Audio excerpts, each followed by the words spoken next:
Ever pondered how image segmentation works? Ever questioned how we can separate different objects within an image? Well, today we are going to delve into a fascinating process known as erosion, used in morphological image processing for image segmentation. Let's paint a picture. Imagine you have a binary image, basically an image with two color intensities, typically black and white. Now the erosion operator acts on this image, eroding away the boundaries of regions of white pixels, which are often referred to as foreground pixels. This causes the white regions to shrink in size and any holes within these areas to become larger. You can think of it as stripping off a layer of pixels from an object, effectively shrinking it. So how does erosion work, you ask? To compute the erosion of a binary input image, we consider each of the foreground pixels in the input image. For each foreground pixel, which we will refer to as the input pixel, we superimpose a structuring element on top of the input image so that the origin of the structuring element coincides with the input pixel coordinates.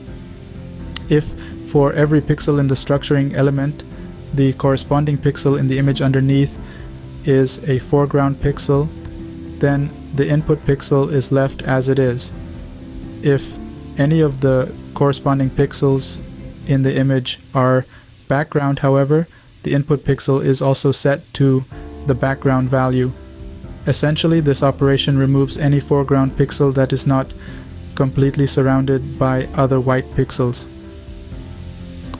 Such pixels must lie at the edges of white regions, and so the practical upshot is that foreground regions shrink while holes inside a region grow. Now, most implementations of this operator will expect the input image to be binary, usually with foreground pixels at intensity value 255 and background pixels at intensity value 0.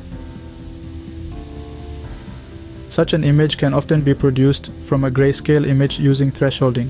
It's also crucial to check that the polarity of the input image is set up correctly for the erosion implementation being used. The structuring element may have to be supplied as a small binary image or in a special matrix format, or it may simply be hardwired into the implementation and not require specifying at all. The effect of erosion can be influenced by the shape and size of the structuring element used. For instance, a larger structuring element produces a more extreme erosion effect.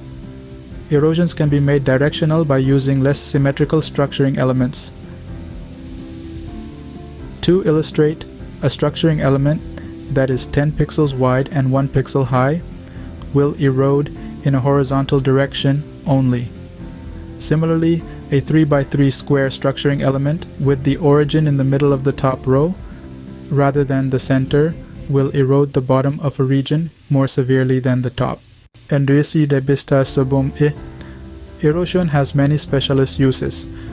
One of the more common is to separate touching objects in a binary image so that they can be identified individually.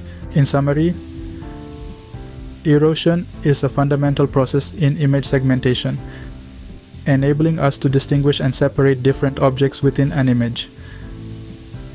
It's a fascinating and intricate process that combines the principles of computer science with the art of image processing.